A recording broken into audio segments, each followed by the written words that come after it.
Hello everyone, welcome to officer Bitiya. We discussing daily current affairs and analysis. तो शुरू करते हैं आज के डिस्कशन के साथ। देखते हैं कौन से आर्टिकल्स इंपॉर्टेंट है from UPSC point of view.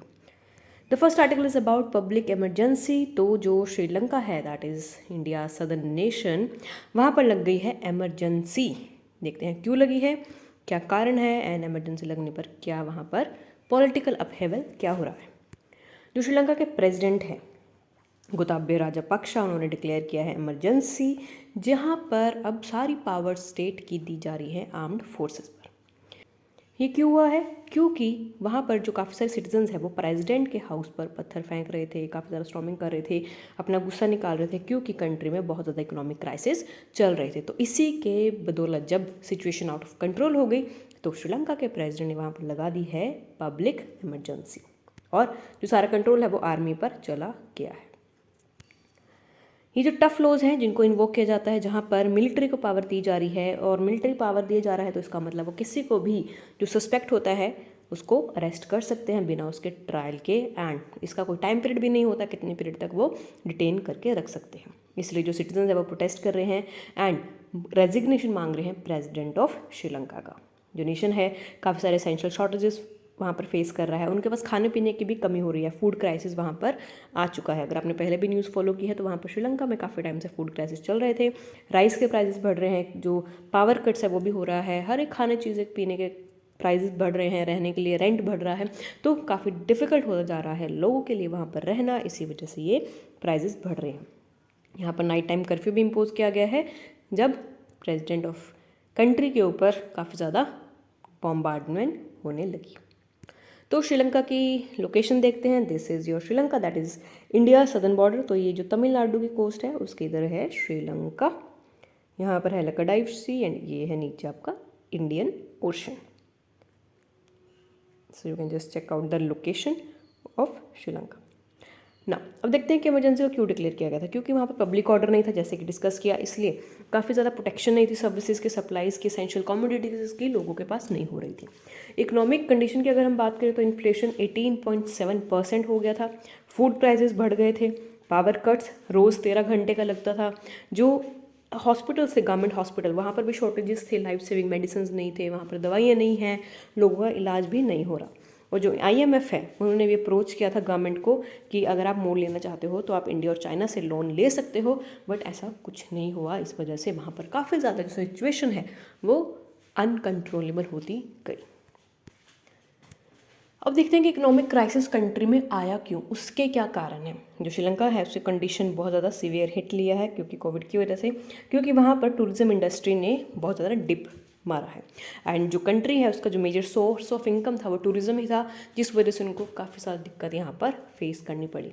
और जो काफ़ी सारे इकोनॉमिस्ट हैं उनका मानना है कि जो क्राइसिस है वो बड़े हैं क्योंकि जो गवर्नमेंट है वो भी मैनेज नहीं कर पाई अपनी कंट्री को। जो शॉर्टेजेस थे टूरिज्म सेक्टर के ऊपर जो डिपेंडेंट थी उनकी इकोनॉमी, तो they should have find out some other way of livelihood for that particular state.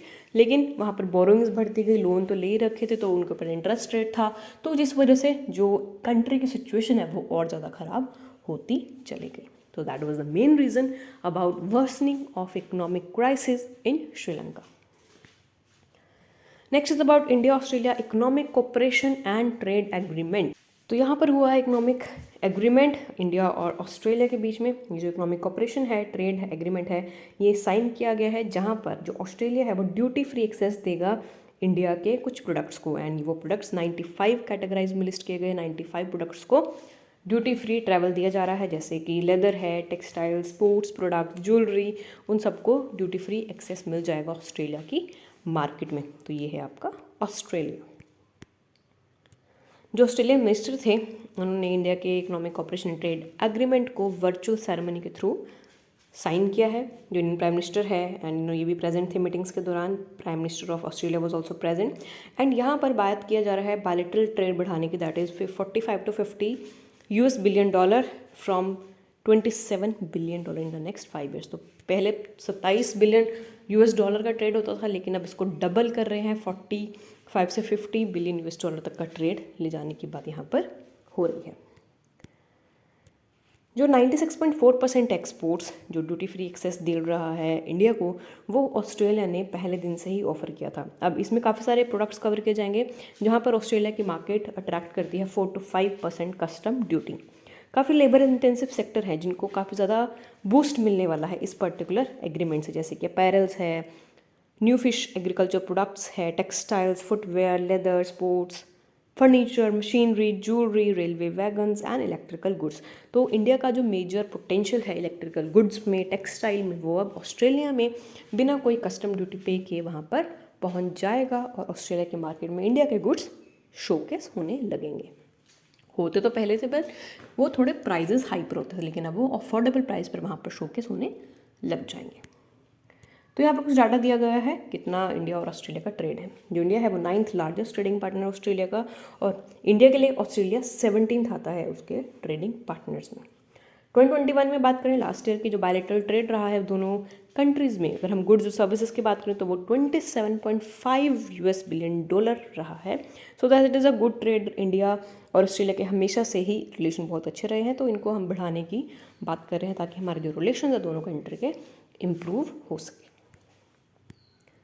Next is about Varuna Naval exercise. जो 20th एडिशन है बायलैटरल नवल एक्सरसाइज का, जिसका नाम रखा है वरुणा, इसको कंडक्ट किया गया है इंडिया एंड फ्रांस ने अरेबियन सी से, एंड ये हुआ है 30 मार्च से टिल 3rd अप्रैल। तो बस आपको ये याद रखना है कि ये किसके साथ होता है, ये होता है इंडिया एंड फ्रांस के साथ।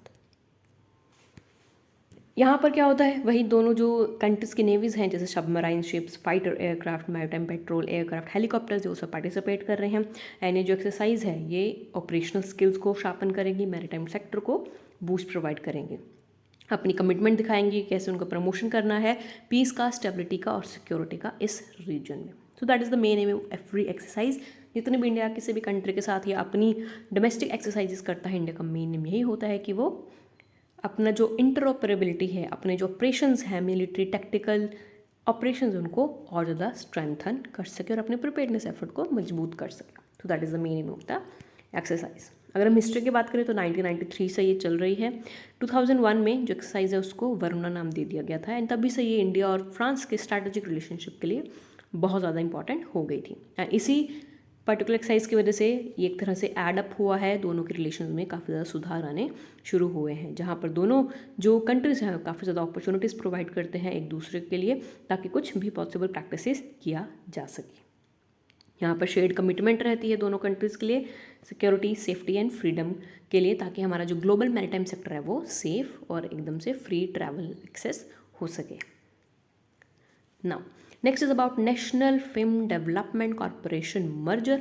तो जो हमारे 4 मीडिया यूनिट्स हैं, जिसके directorate of film festivals, film division, children's film society of India, national film archive of India, with ये सब 4 जो सेक्टर्स हैं जो भी हमने डिस्कस किए हैं, ये मर्ज हो रहे हैं नेशनल फिल्म डेवलपमेंट कॉरपोरेशन में, एंड ये इंडिया की गवर्नमेंट ने अनाउंस कर दिया गया है।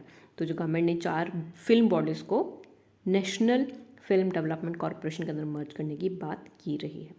जो मैंडेट है वो यही है कि हमें शॉर्ट फिल्म्स प्रोड्यूस करना है, डॉक्यूमेंट्रीज प्रोड्यूस कर रहा है, जहाँ पर काफ़ी सारे हम वेरियस फिल्म फेस्टिवल्स भी ऑर्गेनाइज करते रहते हैं टाइमली, ताकि अब ये जो पूरा काम झाम था ये सब NFDC को ट्रांसफ़र कर दिया गया है, एंड NFDC आती है under the ministry of information and broadcasting.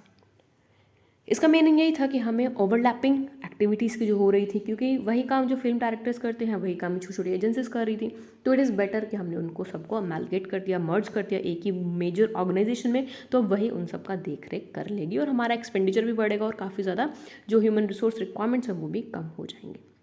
यहाँ पर जो डिसीजन है मर्जर का वो 2020 में आया था, जहाँ पर गवर्नमेंट ने इसकी बात की थी, लेकिन अब 22 मार्च में इसको फाइनल किया था। बजटरी एलोकेशन दिया हुआ है, कितना हम जो हमारी इंडस्ट्री है वो प्रोवाइड करती है, कितना हम उसको प्रोवाइड करते हैं, जो रेवेन्यूज हैं वो भी NFDC को ही जाते हैं। जो मर्जर होगा वो बेनिफिशियल डेवलपमेंट देगा इंडियन सिनेमा के लिए, चाहे वो जितने भी जॉनर्स हैं जैसे कि documentaries, film features, animation, children's content, short films, वो सब NFDC ही देखेगा।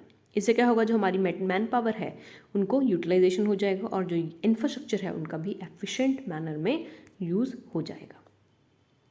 ओके तो इस वजह से हम मर्जर करते हैं, जैसे बैंक्स का भी मर्जर होता है तब भी मेन रीजन यही होता है क्योंकि हमारे पास स्कैटर्ड होता है, इंफ्रास्ट्रक्चर की शॉर्टेज कम होती है, तो इसलिए हम उसको मर्ज कर देते हैं ताकि मेजर इंफ्रास्ट्रक्चर है वही उसका ध्यान रखे, वही उसका कामकाज देखे और एक तरह से हमारा जो मेजर इंफ्रास्ट्रक्चर है उसके ऊपर हम और ज़्यादा काम करें, उसको एफिशिएंट और स्ट्रेंथन करें. So that is the main M of this particular merger. Okay so that was all about today's session. I hope you like it. अगर कोई आपका डाउट है तो हमें कमेंट सेक्शन में मेंशन करना ना भूलिएगा और हमें इंतज़ार रहेगा आपके कमेंट्स का.